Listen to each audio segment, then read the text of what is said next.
Bonjour à tous, merci beaucoup de vous être rendus disponibles pour cette rencontre Life Foster autour de la lutte contre le gaspillage alimentaire. Le projet Life Foster s'imbrique avec la semaine européenne de lutte de lutte pour la réduction des déchets, projet auquel l'AFPA s'est affilié avec l'ADEME. Et c'est dans ce cadre que nous rediffusons les 3 épisodes des rencontres Life Foster qui avaient déjà été diffusés lors du premier confinement au mois de mai et juin. Le projet Life Foster est un projet qui a démarré en 2018 et l'AFPA fait partie des établissements du consortium européen qui ont décidé de participer de manière active à ce projet, au même titre que des pays comme l'Espagne, Malte et l'Italie qui étaient porteuses du projet. Life Foster signifie littéralement favoriser la vie. Et c'est un projet qui est cofinancé par le programme LIFE de la Commission européenne. Un projet qui vise à réduire le gaspillage alimentaire dans les métiers de la restauration. Et un projet qui se concentre sur 3 actes principaux: la formation, la prévention et la communication. Les webinaires que nous présentons aujourd'hui, mercredi et vendredi, sont qui s'inscrivent dans le cadre de la communication externe pour faire connaître aux personnes qui ne seraient pas dans la formation initiale quelles actions sont menées auprès des futurs professionnels de la restauration dans le cadre de la lutte contre le gaspillage alimentaire. Il consiste en des actions directes et indirectes visant à sensibiliser au problème du gaspillage alimentaire et à la valorisation des denrées alimentaires. Lorsqu'on dit favoriser la vie, le projet Life Foster ne se concentre pas seulement sur la lutte contre le gaspillage, mais il se concentre aussi également sur la valorisation et la mise en valeur du travail des artisans et du travail des agriculteurs, des producteurs primaires dans le cadre de culture de produits alimentaires ou agroalimentaires. Dans l'Union européenne, de nombreuses actions de sensibilisation auprès des citoyens, des producteurs, des professionnels de la restauration, de la grande distribution ont déjà été entreprises à travers l'Europe. On en est, je vous disais tout à l'heure, à la 2e année et à la fin de la 2e année de ce projet, et on entre dans une année de dissémination auprès du grand public pour sensibiliser aussi le grand public à cette lutte contre le gaspillage alimentaire. Le projet Life Foster a pour objectif d'assurer la jonction entre l'amont et l'aval de la chaîne alimentaire, en s'adressant aux futurs professionnels et en leur inculquant les valeurs de respect envers les producteurs et les consommateurs. Le respect du produit, des valeurs qu'on porte et qu'on prône à l'interne à l'AFPA, qui permettent aux futurs professionnels de la restauration, aux futurs cuisiniers, aux futurs serveurs, aux futurs agents de restauration, restauration collective, de se rendre compte de l'importance de la production et de respecter le producteur à travers le traitement du produit qui sera fait. Réduire le gaspillage alimentaire en 2020 est un enjeu majeur. Nous n'héritons pas de la terre de nos parents, nous l'empruntons à nos enfants. Cette phrase est attribuée à Hubert Reeves, à Antoine de Saint-Exupéry, au commandant Cousteau. Pour autant, le véritable auteur de cette phrase, c'est Wendell Berry, qui était un universitaire américain, prof de littérature, né en 1934 dans le Kentucky, qui se qualifie lui-même d'écrivain paysan. Et après avoir enseigné 8 ans à l'université, il s'établit en 1965 dans la ferme qu'a occupée sa famille depuis 1800 et il décide de consacrer sa vie à la production agricole et à l'écriture. Il cultive 50 hectares selon des méthodes traditionnelles et biologiques en n'utilisant que des chevaux, sans aucun matériel électromécanique. Et on lui doit aussi cette autre phrase: manger est un acte agricole, notre façon de manger détermine considérablement la manière dont le monde est utilisé. C'est une phrase qu'il a prononcée en 1965, avant même qu'on ne parle d'anthropocène. Anthropocène, c'est cette nouvelle ère pendant laquelle l'homme influe tellement avec ses activités que l'écosystème planétaire en est bouleversé et changé. C'est les changements climatiques qu'on constate aujourd'hui en sont un des exemples. La nourriture que nous mangeons et la manière dont nous la produisons détermineront la santé des personnes et de la planète. c'est un rapport du Lancet de janvier 2019 qui entérine cette phrase et qui entérine ce qu'avait pu dire Wendell Berry à l'époque. L'alimentation à l'anthropocène. Le constat et le rapport, les conclusions de ce rapport nous indiquent que des changements majeurs doivent être apportés pour éviter à la fois une réduction de l'espérance de vie humaine et une dégradation continue de l'environnement. Agir contre le gaspillage alimentaire, c'est aussi agir pour la planète et pour la santé des personnes. La transformation vers une alimentation saine d'ici 2050 nécessitera d'importants changements en régime alimentaire. Aujourd'hui, le graphique qui vous est présenté présente les habitudes alimentaires pour les pays occidentaux et on s'aperçoit que la consommation de protéines animales est 3 fois plus importante à ce qu'elle ne devrait être pour un régime alimentaire équilibré et sain pour l'homme. La consommation de pommes de terre, elle aussi, est 3 fois trop importante. Et la consommation d'eau, réserve naturelle, est presque 2 fois trop importante par rapport aux ressources et à ce qu'est capable de nous offrir la planète. Produire de la viande, on le verra tout à l'heure, est un gaspillage d'eau très important et on consomme les ressources de la planète avant même, on vit à crédit sur la planète, on consomme les ressources de la planète avant même qu'elles ne soient utilisées à bon escient. À l'inverse, on s'aperçoit que la consommation de céréales et d'oléagineux est pratiquement réduite à peau de chagrin, alors que pour la santé humaine, on devrait inverser la tendance. Il y a un siècle, notre ration alimentaire a été composée de 2/3 de protéines végétales pour 1/3 de protéines animales.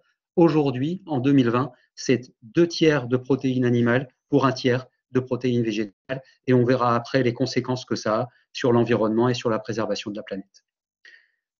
Dans son rapport, le Lancet prône 5 stratégies fortes à mettre en œuvre aujourd'hui, pas demain, pas dans 10 ans, mais vraiment aujourd'hui, pour qu'on arrive à inverser la tendance, tant qu'il en est encore temps. Le premier, c'est un engagement international et national pour une transition vers une alimentation saine, vers des régimes alimentaires sains. Le deuxième, c'est une réorientation des priorités agricoles d'une production de quantité à une production de qualité. La troisième, c'est intensifier la production alimentaire durable, bio, pour augmenter la production de très haute qualité et avoir des produits avec une valeur nutritionnelle de plus en plus bénéfique pour l'homme. C'est une gouvernance stricte et coordonnée des terres et des océans. On en parle beaucoup pour les ressources naturelles au niveau de la pêche. Les quotas de pêche, on essaye de préserver une partie des ressources naturelles. On sait que 80% des espèces de poissons sont en voie de disparition aujourd'hui et que si on ne fait rien à l'aune 2050, on ne pourra plus avoir de poissons, pratiquement plus avoir de poissons sauvages dans nos assiettes. Et puis, une 5e stratégie qui est de réduire au moins de moitié les pertes et les déchets alimentaires conformément aux objectifs de développement durable prônés par l'Organisation des Nations Unies. Réduire les pertes et le gaspillage, c'est aussi préserver notre planète et diminuer les ressources utilisées pour produire une nourriture qui ne sera finalement jamais consommée. C'est aussi l'objectif de faim zéro. C'est une collaboration accrue tout au long de la chaîne alimentaire entre la production primaire et la consommation en ayant un comportement responsable. Et c'est la formation des nouveaux arrivants dans le domaine de la restauration, mais aussi la formation du grand public par des actions de sensibilisation qui pourraient avoir lieu dès l'école et dès les plus jeunes classes. Il y a un gros travail qui a été fait au niveau du tri des déchets dans le système scolaire. Il serait important que la lutte contre le gaspillage alimentaire soit elle aussi intégrée au programme. Et aussi la formation et l'équipement des professionnels pour leur permettre de mettre le pied à l'étrier et de considérer le gaspillage alimentaire comme étant un levier pour eux économique, mais aussi de stratégie de communication et d'augmenter leur clientèle. La stratégie numéro 5, donc l'éducation des consommateurs, c'est éduquer les consommateurs dès le plus jeune âge pour leur donner les valeurs de respect du produit et des producteurs. Les données sont à la fois suffisantes et solides pour justifier une action immédiate. À tout problème, il existe des solutions. Retarder l'action ne fera qu'augmenter la probabilité de conséquences graves, voire désastreuses. J'entendais ce matin sur une grande radio nationale que notre climat en France était en train de changer et passer d'un climat de zone tempérée à un climat continental et que l'anticyclone qu'on avait depuis quelques jours était un phénomène qui était de plus en plus récurrent, alors qu'il y a une vingtaine d'années en automne, on ne parlait pas d'anticyclone d'automne. La France, précurseur, décide de légiférer en collaboration entre le ministère de l'Agriculture et le ministère de l'Écologie et prône la loi Egalim du 30 octobre 2018 pour l'équilibre des relations commerciales dans le secteur agricole et alimentaire et une alimentation saine, durable et accessible à tous. La loi Egalim est issue des États généraux de l'alimentation lancés en 2017 qui a réuni la société civile, les consommateurs, les industriels de l'agroalimentaire, le commerce de la grande distribution et les pouvoirs publics. La loi Egalim, c'est 3 objectifs simples. D'abord, mieux rémunérer les producteurs, rénover la collaboration entre la grande distribution avec la grande distribution afin qu'ils vivent de leur travail dignement, accroître la qualité sanitaire, environnementale et nutritionnelle de nos produits. Donc c'est bien ces 3 dimensions qui sont prises en compte pour avoir une agriculture responsable. Et c'est favoriser une alimentation saine, sûre et durable pour tous et intensifier la lutte contre le gaspillage alimentaire.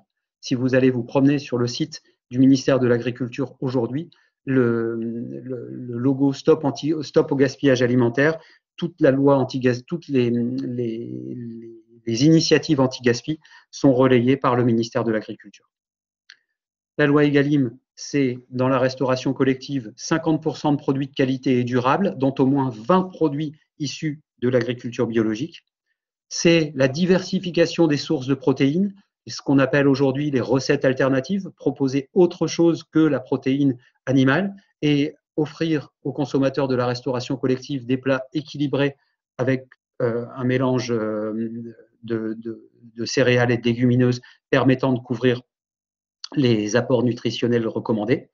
C'est une substitution des plastiques et une lutte contre le gaspillage alimentaire par le don. Et aussi le programme Fruits et lait dans les écoles. Les objectifs de ces 3 webinaires, connaître le contexte global en matière de gaspillage alimentaire, savoir définir la notion de gaspillage alimentaire, connaître les enjeux de la lutte contre le gaspillage alimentaire, se positionner en tant qu'acteur majeur de la lutte contre le gaspillage alimentaire et se responsabiliser autour de ce thème, identifier les causes du gaspillage alimentaire en restauration et définir les actions de réduction du gaspillage alimentaire adaptées à son établissement. C'est donc vous mettre un peu le pied à l'étrier et de se dire quelles vont être les actions concrètes que je vais pouvoir mettre en œuvre dans mon établissement, à mon niveau, chez moi, si vous êtes un curieux et que vous avez décidé de suivre le webinaire sans être professionnel, chez moi, quelles actions je peux mener pour lutter contre le gaspillage. Les causes du gaspillage alimentaire sont liées à la perte de la valeur monétaire et symbolique de l'alimentation par rapport aux autres dépenses et activités. Clairement, entre 1960 et aujourd'hui, 60 ans plus tard, la part de l'alimentaire, la part du budget familial consacré à l'alimentation a chuté de 5 rangs. Et des dépenses de loisirs, par exemple, ou des dépenses liées aux frais de transport arrivent devant le budget alimentation. C'est dû à une évolution de la société et de l'organisation familiale, et c'est dû aussi au changement du rythme de vie. C'est dû aux nouvelles façons de s'alimenter. Aujourd'hui, l'offre alimentaire est présente partout et tout le temps. On peut, bien entendu, en dehors de cette période de confinement, se faire livrer à n'importe quelle heure du jour et de la nuit des repas. On peut aller au restaurant et au drive quand on le veut. On peut se faire livrer au bureau le repas du midi. Et ce qui fait que tous les horaires de repas sont bousculés. Et donc, on a tendance à vouloir s'alimenter à n'importe quel moment du jour ou de la nuit. Dans le monde, le tiers des aliments destinés à la consommation humaine est gaspillé. 33%, un tiers de tout ce qui est produit part directement à la poubelle. Cela correspond à 1,3 milliard de tonnes de nourriture par an et à 25% de la ration énergétique globale, donc des apports nutritionnels destinés aux êtres humains. Un quart, donc un repas sur 4, part directement à la poubelle.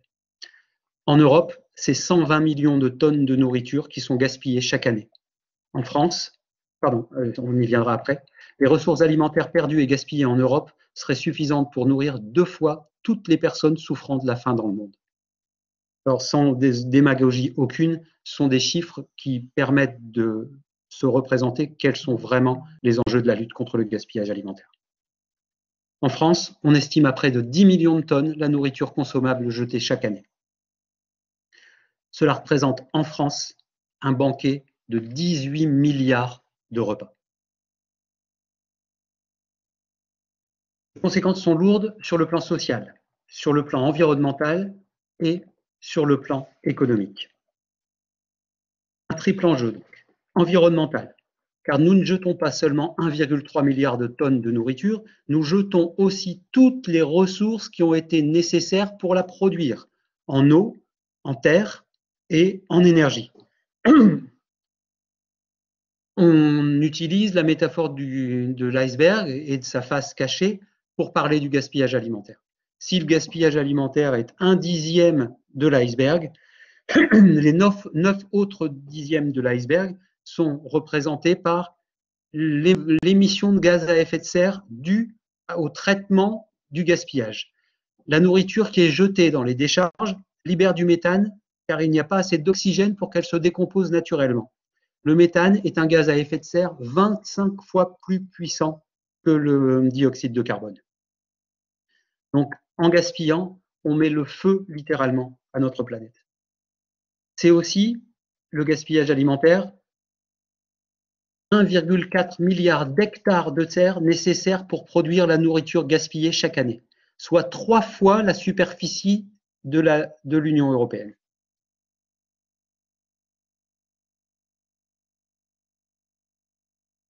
C'est aussi une consommation d'eau complètement irraisonnée. Pour pousser, une pomme nécessite 125 litres d'eau. Une escalope de poulet de 150 grammes, 700 litres d'eau. Un burger de 150 grammes, 3000 litres d'eau. Il faut 14 000 litres d'eau pour produire 1 kg de viande de bœuf aujourd'hui. Et on a vu en introduction qu'on consommait 3 fois trop de bœuf par rapport à ce qu'on devrait en consommer pour une alimentation saine.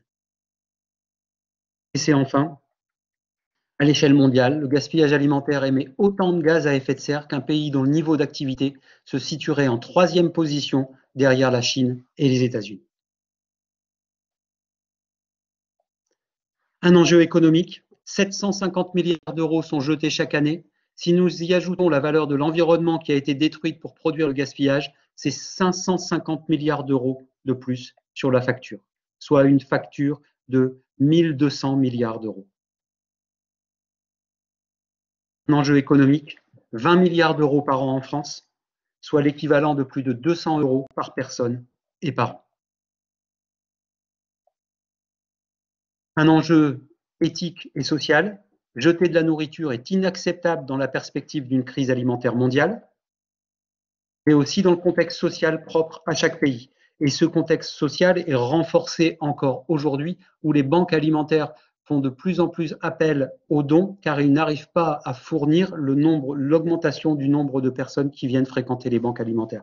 J'entendais un reportage samedi qui demandait de mobiliser les citoyens pour continuer à donner auprès des associations à la sortie des supermarchés, que les Restos du Cœur et que la Banque alimentaire ainsi que le Secours populaire allaient continuer les campagnes de collecte tellement il manquait de produits.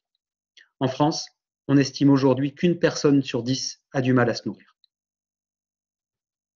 Pour résumer cette première partie, je vous propose de visionner une petite vidéo qui a été montée à l'interne par l'AFPA, qui permet de bien résumer les enjeux de la lutte contre le gaspillage alimentaire. Et je réouvrirai les micros à la suite de cette diffusion afin qu'on puisse échanger quelques minutes et que je vous présente de quoi se composeront les prochains webinaires.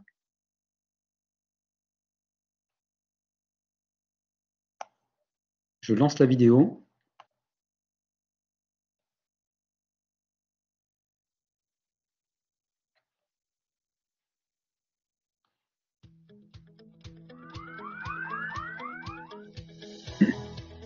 Les enjeux de la lutte contre le gaspillage alimentaire sont plus nombreux que l'on ne peut l'imaginer. Lutter contre le gaspillage alimentaire, c'est relever un triple enjeu: environnemental, économique, éthique et social. Un enjeu environnemental pour réduire les surfaces cultivées. 1,4 milliard d'hectares de terre sont nécessaires pour produire la nourriture gaspillée chaque année, 3 fois la taille de l'Union européenne. Un enjeu environnemental pour réduire les émissions de gaz à effet de serre. La nourriture, dans les décharges, libère du méthane, car il n'y a pas assez d'oxygène pour que la nourriture se décompose normalement. Le méthane est un gaz à effet de serre 25 fois plus puissant que le CO2. À l'échelle mondiale, le gaspillage alimentaire émet autant de gaz à effet de serre qu'un pays dont le niveau d'activité se situerait en 3e position, juste après la Chine et les États-Unis. Un enjeu environnemental pour réduire les consommations d'eau. Pour pousser, une pomme nécessite 125 litres d'eau. Une escalope de poulet, 250 grammes, 700 litres. Un burger, 3000 litres d'eau. Un enjeu économique. 750 milliards d'euros sont jetés chaque année. Si on y ajoute la valeur de l'environnement, qui a été détruite pour produire le gaspillage, c'est 550 milliards d'euros de plus sur la facture. En France, cela représente 20 milliards d'euros, soit l'équivalent de plus de 650 euros par foyer et par an. Un enjeu éthique et social.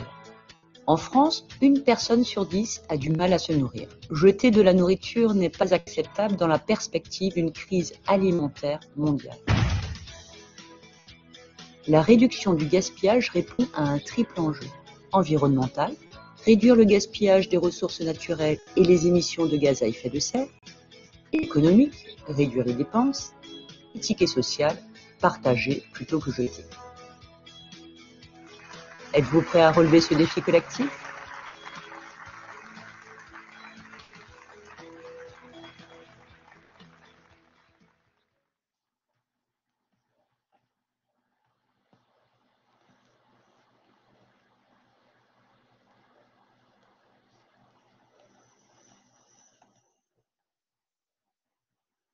Voilà, donc je vais vous réouvrir les micros.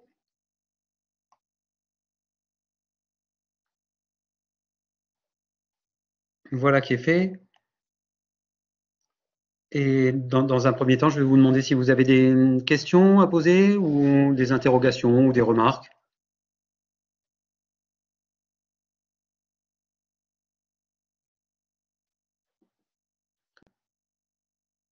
Ok, donc à partir de mercredi, on aura un deuxième rendez-vous mercredi à 14 h et un troisième vendredi à 14 h qui se décomposeront de manière un petit peu différente. On rentrera dans le vif du sujet avec des solutions apportées, des exemples de choses qui ont été mises en œuvre dans différents établissements pour lutter contre le gaspillage alimentaire.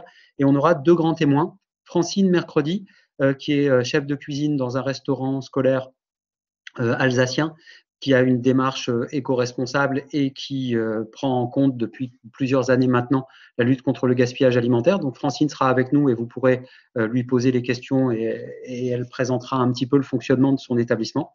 Et vendredi, Virginie, qui est restauratrice, qui a monté un restaurant, un food truck complètement éco-responsable et durable, qui elle aussi pourra répondre aux questions que vous aurez à lui poser.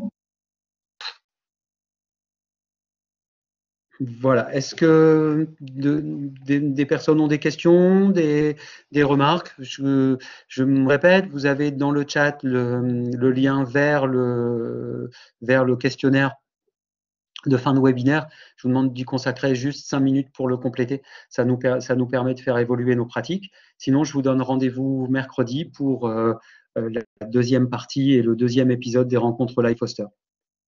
Je vous remercie beaucoup de votre oui. Non. Je vous remercie beaucoup de votre participation et puis je vous souhaite une agréable fin d'après-midi. Au revoir à tous.